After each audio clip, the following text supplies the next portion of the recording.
I'm not sure if everyone here knows, tonight is actually the last night of our public forum to explain the Talam issue. Did you know about that? So our state government publicity is not as good as it should. And our dear friend, Tony Pua, was very naughty. Because he saw that, because we've been doing this circuit all around the states. And in some of the gatherings or forums that we've held, we didn't get enough people. So what Tony did was very creative. I shouldn't say not very creative. He told everyone he would bring his trailer over. So that's why I think there's a lot more people here tonight. Nonetheless, I will still stick to my topic because my boss is coming at 10 o'clock, as been informed, Nazri Ibrahim. And he'll be quite upset if I didn't take a few minutes to let everyone know a little bit about Talam. The main person to be waxing lyrical about Talam is actually Tony. So Tony, you can't get away with it. Tony, you still have to talk about Talam. I'll just give a bit of introduction. What happened was a few months ago, to our shock and horror, suddenly there was on the front page of the Star an accusation that the Selangor state government had used 1 billion ringgit to bail out Talam in the Star front page. What happened was that we, of course, did not use 1 billion ringgit at all. What had happened, and this happened 3 years ago, 2009, was that we initiated an exercise to collect the debts of Talam, amounting to something like 800 million ringgit. BN, since mid-1990s, had given large parcels of land to Talam through its various agencies. Kumpulan Hartanah Selangor Berhad, which is a public listed company, Pendidikan Industri Yayasan Selangor Sdn Berhad, which basically is the university UNISA under the state, and Pemodalan Negeri Selangor Berhad, PNSB. And there were various joint ventures. Joint ventures with these three companies, Kumpulan Hartanah, PNSB, dating back 1994 up to 2002. Amount that was owed, different organizations, different companies had different amounts owed. But from Unicel, it arose from a privatization agreement for the construction of Unicel Industry Selangor, the university. And that agreement was in 2001 and 2003. Essentially, what happened was that Talam failed to pay, or at least failed to pay Kumpulan Hartanah and PNSB for their portion of the joint venture profits. For Unicel, Talam defaulted and failed to complete the construction of the university. And in the end, the state had to come in and finish the university. That is in Lestari Jaya. So there have been a few attempts to collect the debt. I was told 2005, 2006, 2007 under Barisan Nasional, but Barisan Nasional and Talam come ching. So there's no way they can collect the debt. In 2008, I believe almost everyone here voted for Pakatan Rakyat, voted for Tan Sri Khalid and our team to right many wrongs in the state. And this is one of the things that we set out to do.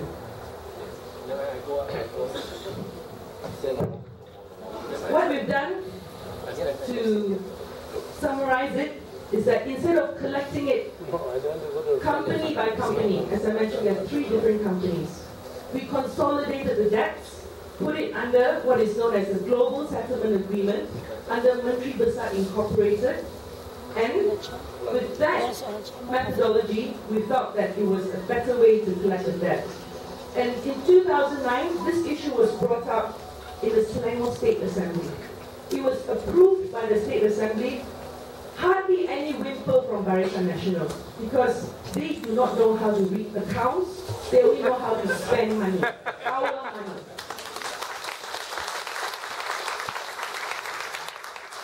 So that's the gist of it. So 3 years later in 2002, the tell us we spent 1 billion ringgit. My goodness. You know, maybe you don't know. I think some of the YBs, some of the councillors may know. Our Tan Sri Khalid, you want him to spend 1 billion ringgit? You have got to be kidding. He even accounts for every cent. Cent. Not even ringgit, cent. I'll tell two little stories for him, waiting for Tan Sri and the rest to come.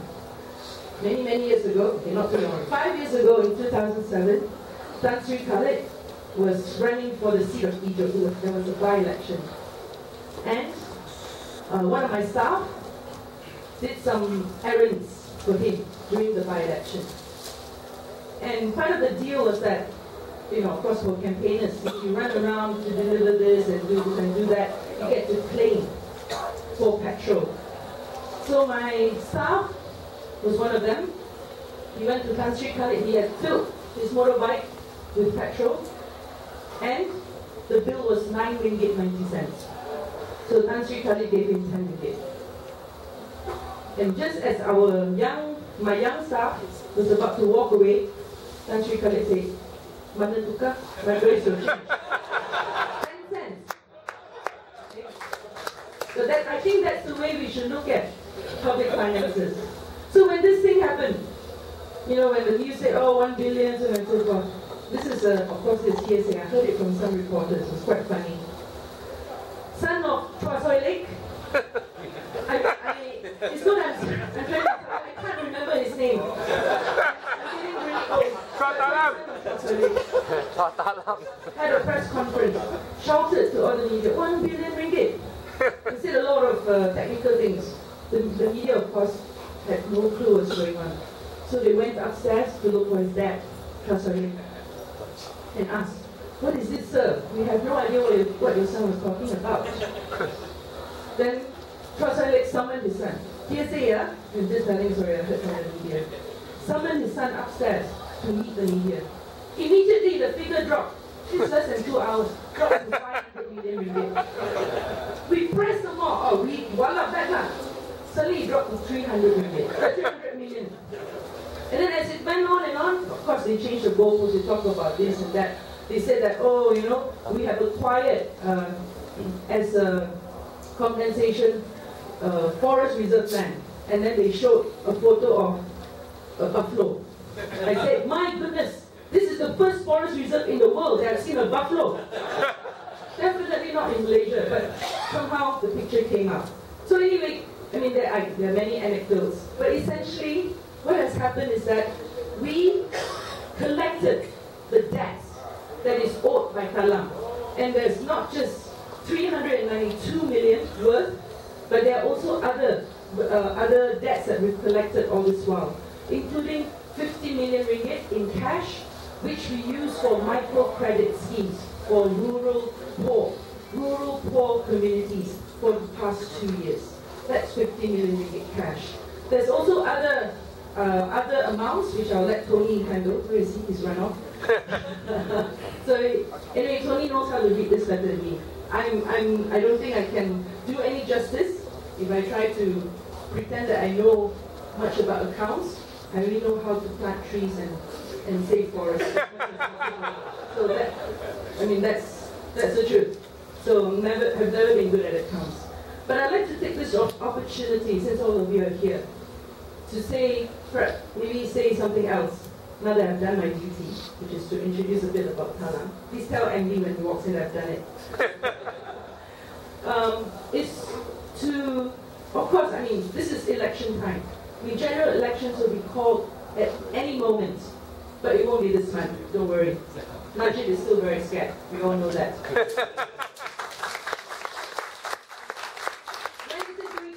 I have no idea. Most likely it's next year. So many variations. Whatever it is, the main thing is Pakatan Rakyat is ready.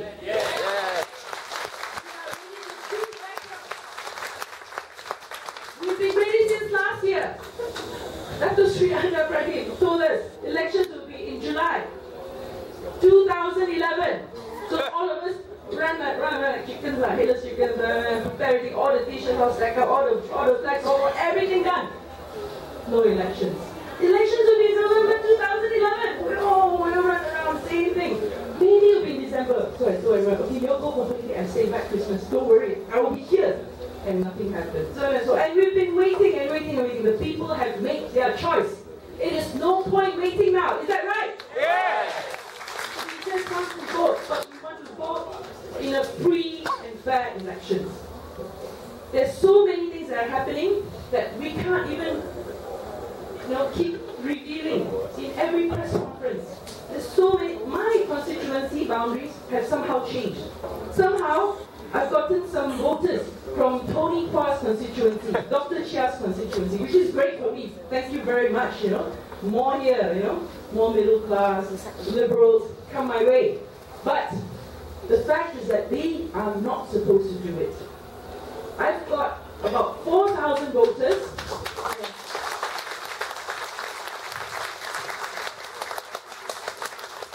The man who tamed the cow.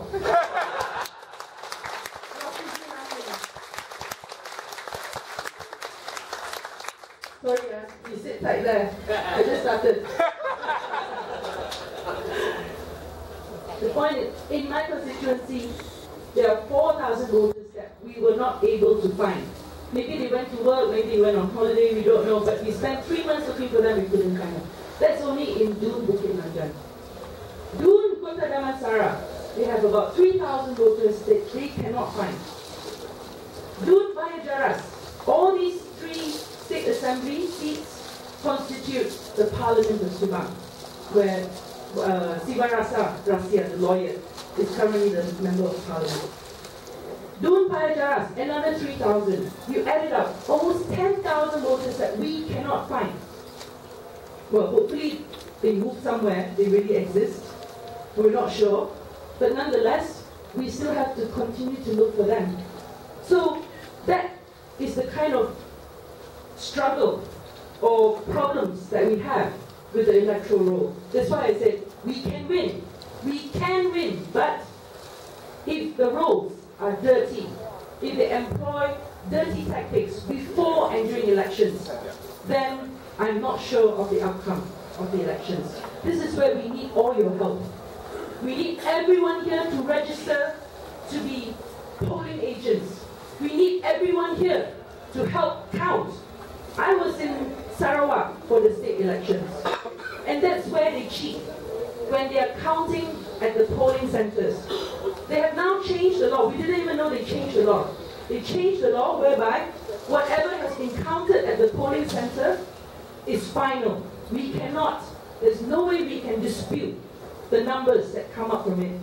And there are times when there are people, perhaps in Sarawak, for a few $100, they run off with what is known as Borang 14, the Form 14, which is the final count, or the final tally for the votes. We have people who did not turn up.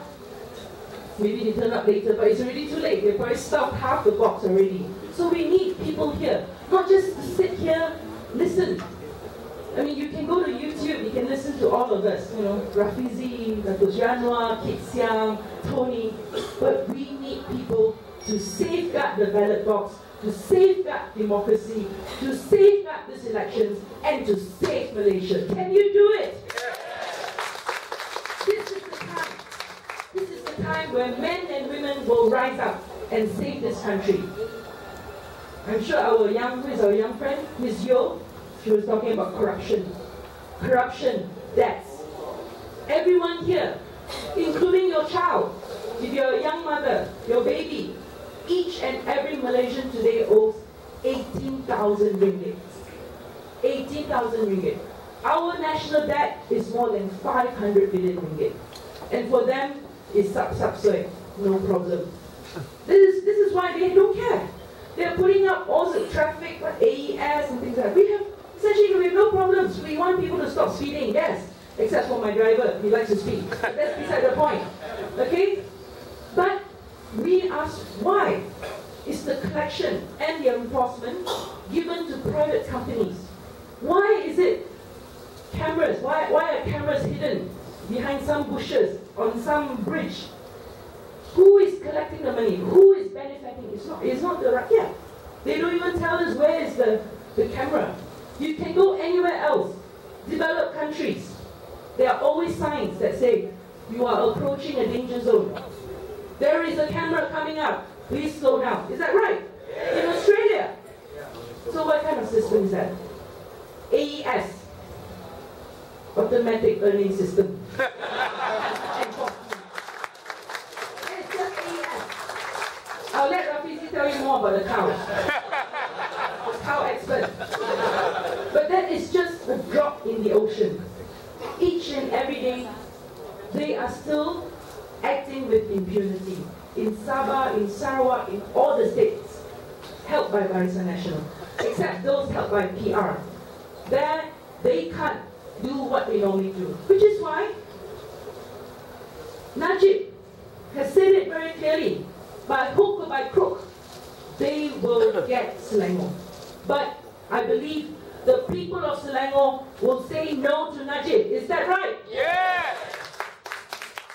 Najib and his Mazai. And they tried, you can see every day. I think this week I got attacked 5 times. It's the first time I'm so popular, I'm all over the news. Usually nobody attacks me because I take care of, very happy, fluffy, things like forests, animals. It's very nice stuff, just smile. But they are serious. So this week alone, they have attacked on 5 different issues. I'm going, my goodness, where are all these things coming from? Nonetheless, we will counter back, if necessary, and they will continue to attack Nazri Aziz. They just stopped Rafizi from entering, or from giving press conferences in Parliament. Although they said, it's because, the journalists are so overworked, my goodness, they couldn't run to so many places. But when you read the replies from some of the BN or UMNO MPs, they only mention his name, Rafizi, not Tony Pua even. And there's a picture of you having a press conference. I was told they showed, you and all the photos. So they're trying to stop Rafizi from accessing the media, and they're also trying their very best to intimidate and to harass independent media, like Malaysian Insider, Malaysia Kini. Just last night, I met the editor-in-chief for Malaysia Kini. It was his 50th birthday. Believe it or not, I'm actually quite close to 50 already, soon. And, he's such a principled person. He said that he went to work, but he had already brought his bag. Inside that bag, there is toothbrush, toothpaste, change of clothes. He was getting ready to spend a night in jail. Why? Why are they going for him? It's not because of one letter written by someone who actually lives in Australia, if memory serves me. It's because they want to intimidate Malaysia TV. They want to stop them from publishing letters to the editor. They want to stop and make the situation, or at least the work atmosphere in Malaysia TV fearful. They were so worried. But I think they forget who they are dealing with. They are dealing with true blue, strong Malaysians. That's Malaysia Kini for you.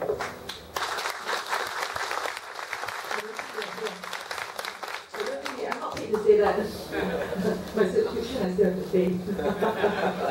But so these are the things that we have to endure until the next general election. So ladies and gentlemen, friends, some of us here are probably, I would like to call you all comrades. We are comrades because we believe in the struggle for a better Malaysia. We believe in the struggle for a fresh, new, great Malaysia. We don't want the Malaysia that we have seen for the past 25 years. 25 years, free. They give you 1,000 ringgit. That works out to be less than 2 ringgit a year. And how can they insult us like this? So, anyway, if you all want to take brim, take. Don't worry, all these young people take the brim, okay? But make sure you donate to Pakatan Rakyat. Just 10%.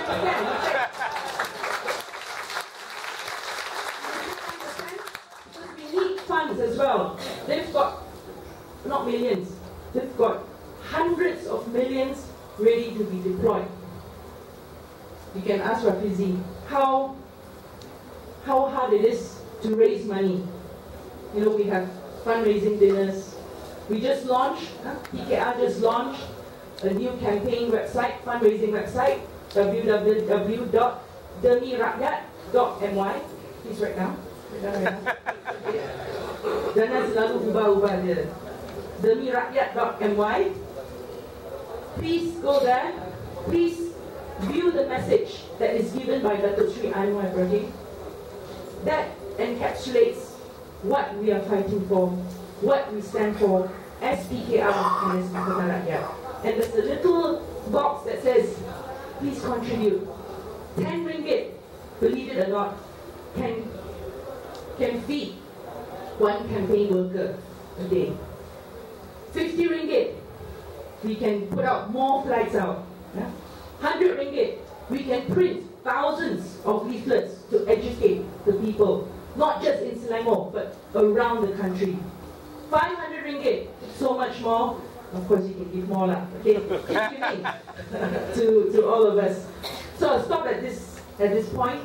You've been a fantastic audience. I think this is the most number of people who's come for the Talam briefing. Okay? Remember, this is about Talam, not about the trailer outside. And God bless all of us. Keep the faith. We only have a few more weeks before general elections. Come volunteer in your respective constituencies. Come and help Pakatan Rakyat see a new Malaysia for all of us. Thank you very much, everyone.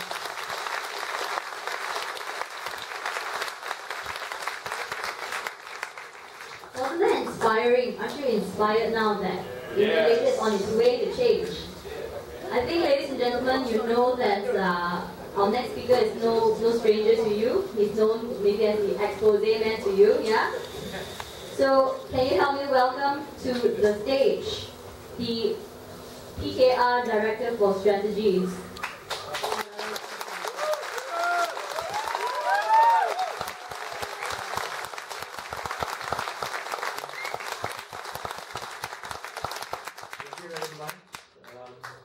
Very good evening. I don't usually have a proper script for crowd like this because the crowd that I'm used is the crowd dalam ceramah. So I have a different script. So this one, and it's supposed to be Talam briefing, you know. Anyhow, because I don't have a proper script for your kind of crowd, so I suppose I have to speak from the heart.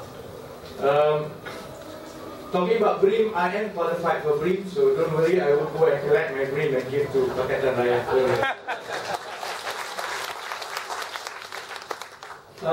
I'm sure, I mean, I've been in the news for all the wrong reasons. The latest one is about a car.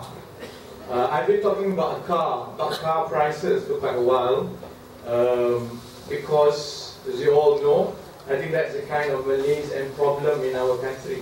So much so that even a policy on car becomes one of the biggest burdens to the public.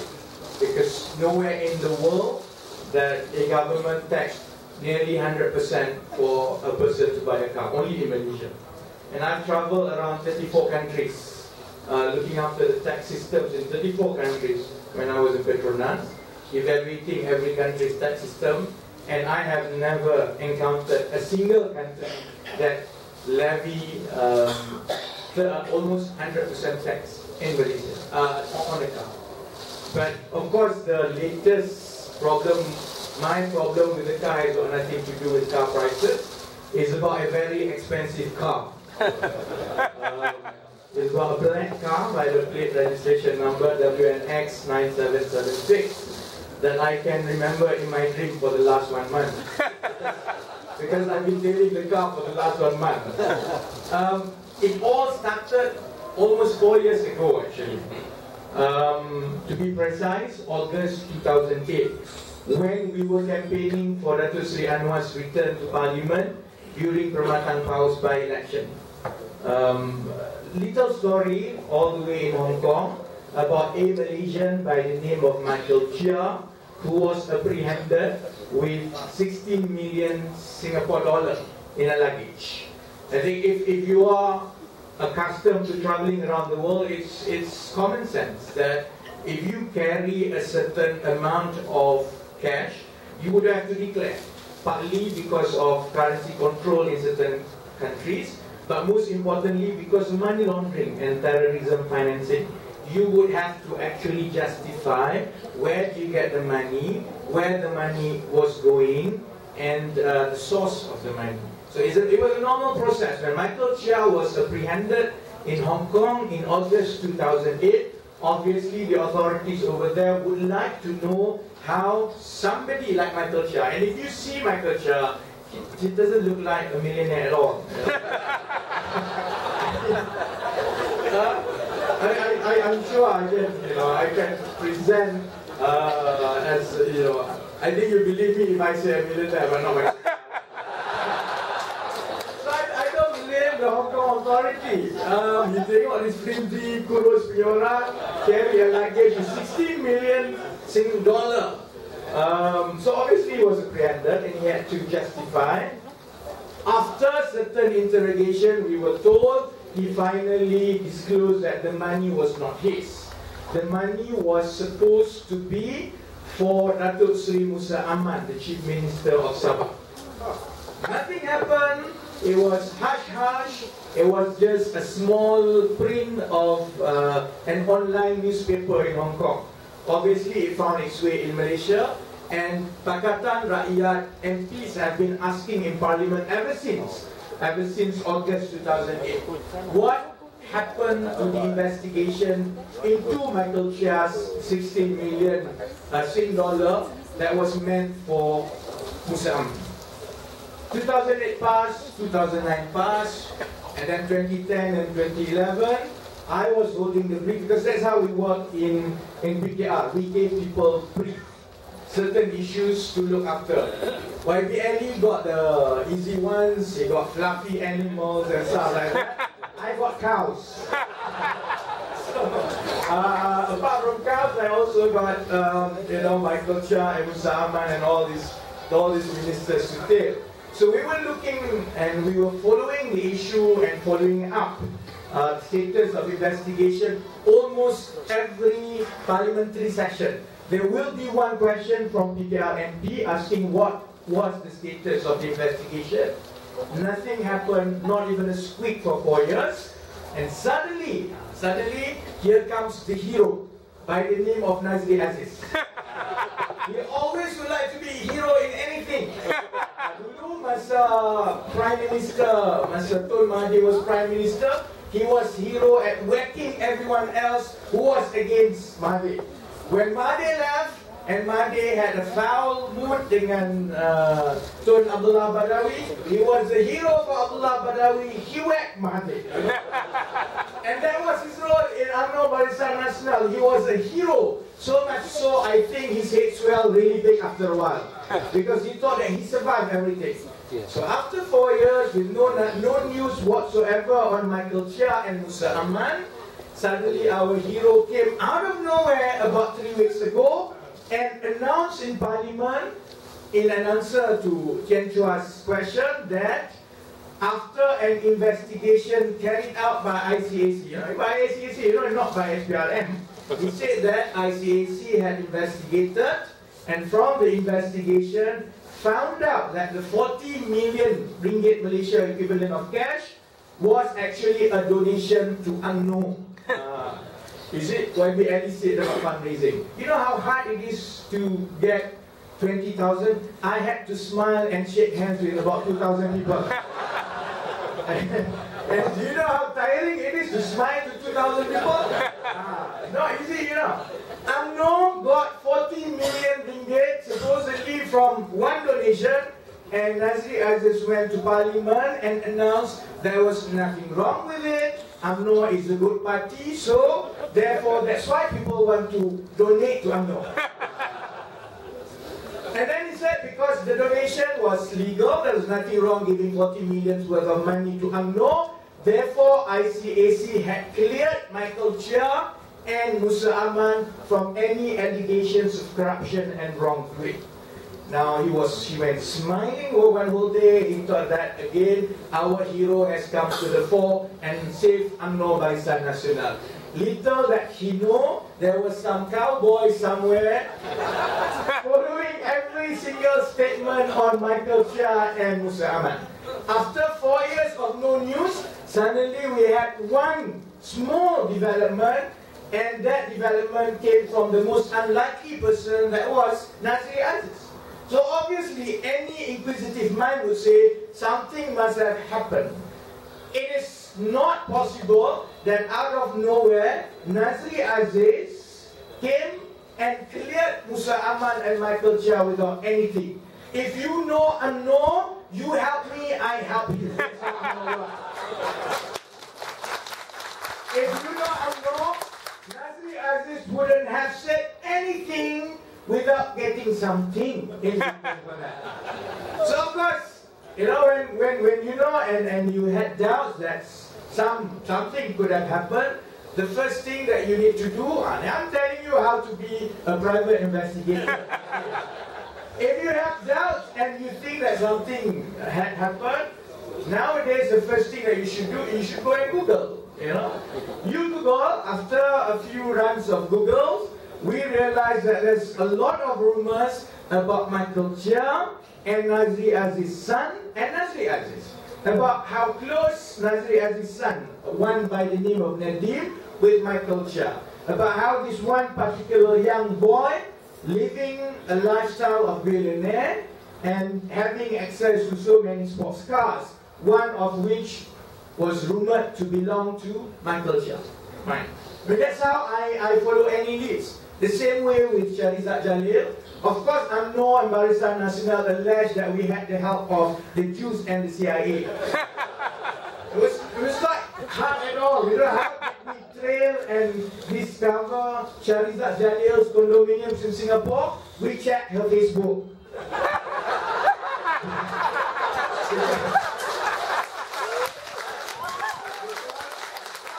I'm not making jokes, it's true. You know? Because they put all the photos and the glitter of their very expensive restaurants in Singapore on the Facebook. And then after you trace, you get the address of the restaurants. All you need to do is to go to Singapore, impersonate a traveller. Supposedly I'm melancong daripada Malaysia. I just want to taste how good beefs feel in Singapore. Sit down, call the waitress, borak with the waitress, and Shahrizad Jalil was good enough to train the waitress so well that for one question I asked, he gave 4 answers.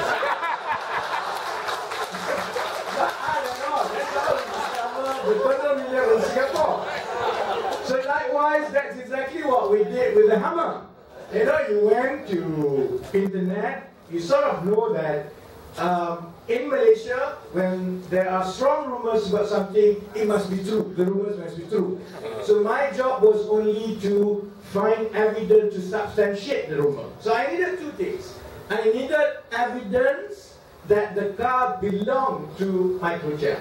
And secondly, I needed evidence that the car was used or in possession of Nedim's himself or the family. So that was the easy one. So what we did was we know where he lived. So we all went menyamar. I have pens and I have caps. You know, nowadays you can buy a pen 100 ringgit. You tekan, dia boleh record people. So be very careful when you talk to me, you know.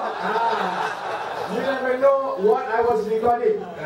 So it was very easy. You just lalu lalang, you know. After a while, you know exactly at what time he leaves the condominium. Where he goes, walk the routine, you know exactly where the car is parked. So that wasn't difficult at all. It just takes a bit of careful surveillance that you can do, any one of you can do out of hobby from time to time. The more difficult one, actually, after we got the video, and we knew that it was used by Nedim's family, not by himself. Okay, this is how ridiculous the country is. At a time when a normal family, a normal young graduate struggles to pay car installments every month, even if you buy my V, for a minister's son, a Hummer worth 500,000 ringgit is not good enough for him. He drives a sports car. The Hummer is actually given to the bodyguard and the personal driver and the maid. So that in one video I capture how the maid went in, buka the boot. The belakang boot tu is like macam-macam ada, it's like kedai kopi where the maid put everything. So after a while we realized that they move in convoy. Nedim or the wife and the family actually moved in a different car, but Hummer and the bodyguard and the personal driver, the other one, will tail Nedim anywhere he goes. So I got that proof. The difficult one is to prove that the car belongs to Micheal Chia, because I have no access to JPJ. And I can't call Micheal Chia and try to impersonate JPJ. I mean, that's not a good idea. So I think we were staying up until about 2 o'clock in the morning thinking, how are we going to get this evidence, until all this debate about AES came to our mind, you know. Do you know if there is MyEG system and JPJ system?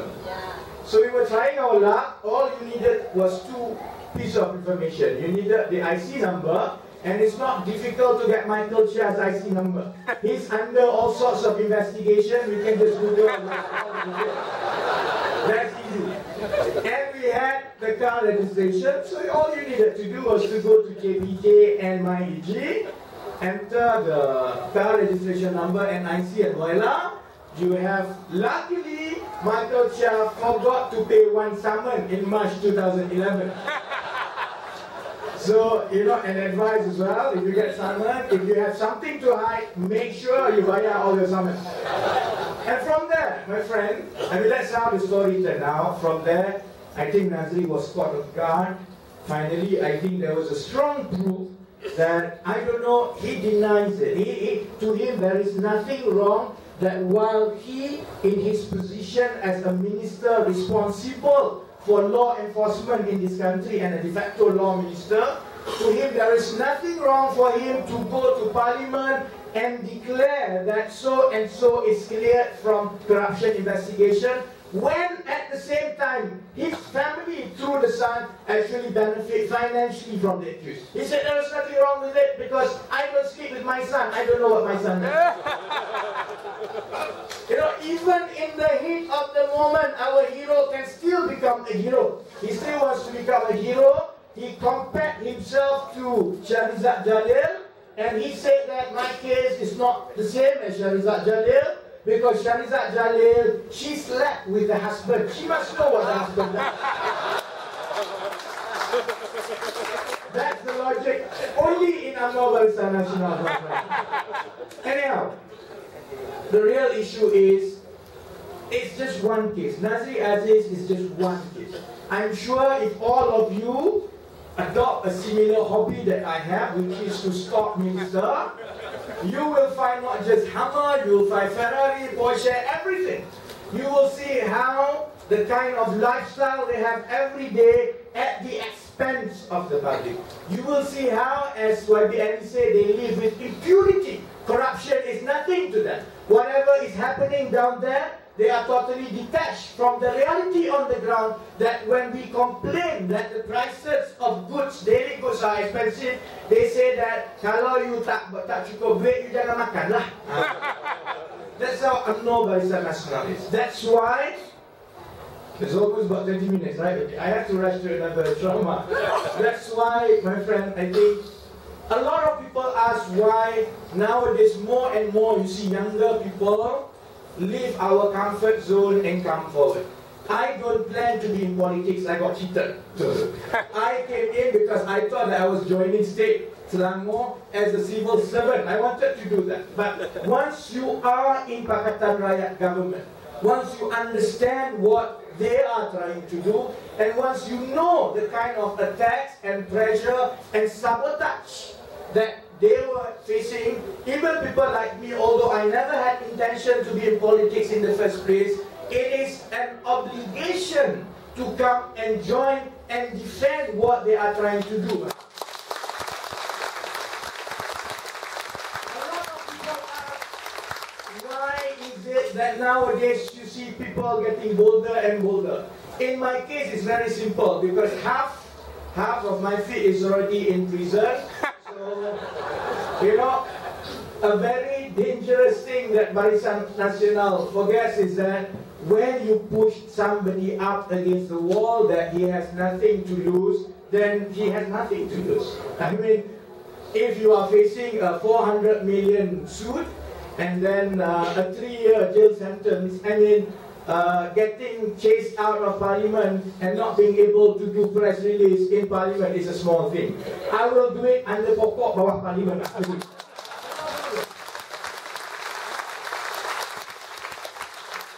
But we must continue.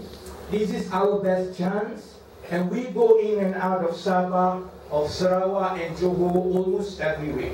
I came back from Penampang, from Keningau, the heartland of Pairing Tikingan, for support last week. At 1 to 2 o'clock in the afternoon, there were about 2,000 people coming to hear ceramah. Unheard. The wave of change is coming, whether we like it or not. Whether PN likes it or not, change is coming. What we have to make sure is that we continue to push for change so that irrespective of how many phantom voters they can smuggle into our electoral rolls, because of the support from genuine Malaysians who want for change, for every single phantom voter that they smuggle in, we will make sure there are 5 new young voters who will support Pakistan. I would like to add, this is one hope, apart from reiterating what YBL is asked. If you can donate, it would help us. But I think what is most important is that UMNO and Barisan Nasional is under pressure every day. They want to call election as soon as possible, but conditions and support on the ground does not allow it. Every time Najib wants to call for an election, when he summons for the grassroots report, he thinks that he will lose. And he would ask for another 2 to 3 months so that they can smuggle more phantom voters into the electoral rolls. That's how it has been happening, I think, for the last 1 year. So your job, our collective duty, is that to go back and make sure every single one who has not registered, go and register as soon as possible, because that is the best defense against cheating in the election that Najib would like to do to rob the election result from us in 2 or 3 months' time. Can you do it? Yes! Okay, thank you very much. I mean, as I say, that's not my normal script. I hope to see you again. And I would love to be on the dream machine. But then again, maybe when DAP has more ceramah, I'll see you more in and around. Thank you very much.